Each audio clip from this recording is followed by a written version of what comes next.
Ask most people what kind of skin type they've got, and they're going to tell you if it's dry, oily, or a combination type. But for skin type and sun safety, we need to look at the skin's pigment, because that's what's going to determine how well you deal with the sun and how safe you are. Depending on what kind of skin type you have, you'll have a completely different way of protecting it. Getting sunburnt is a really ugly experience, whether you're a skin type 1, the lightest type, or even a skin type 6, the darkest and most resilient. They too can get sunburnt. And besides the extreme discomfort of feeling sunburnt, sunburn is one of the primary causes of skin cancer, and as we know, it can kill you.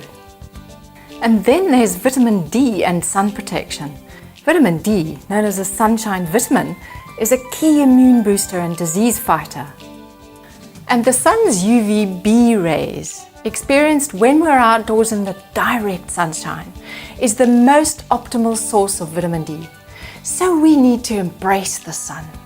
However, you need to be in the sun just long enough not to get sunburned.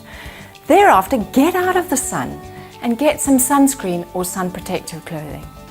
So let's have a look at the different skin types and how they all react completely differently to the sun and how you can protect yourself. This is what is considered a typical skin type 1. A blonde or a redhead are classic. The skin is very pale and they usually have light colored eyes.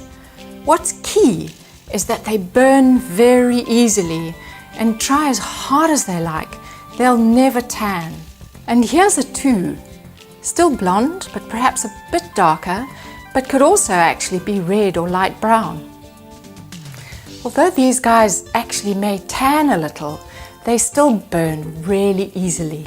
In terms of vitamin D, these skin types 1 and 2 don't need to be in the sun for very long at all before they get their optimal dose. This guy here is a type 3. The skin is darker and can even be a light brown. The hair is generally darker too. 3s have a much better time in the sun because they gradually tan and they hardly ever burn. 4 is also brown-headed, but the skin pigment here is darker and deeper.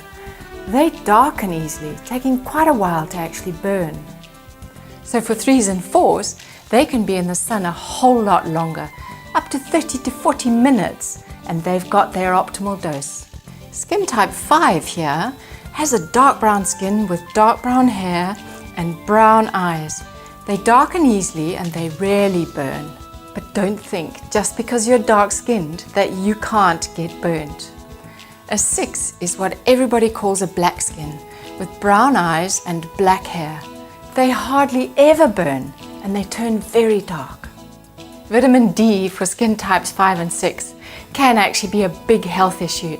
If they're living in the higher latitudes, they simply can't get enough direct sunshine in a day to make their vitamin D.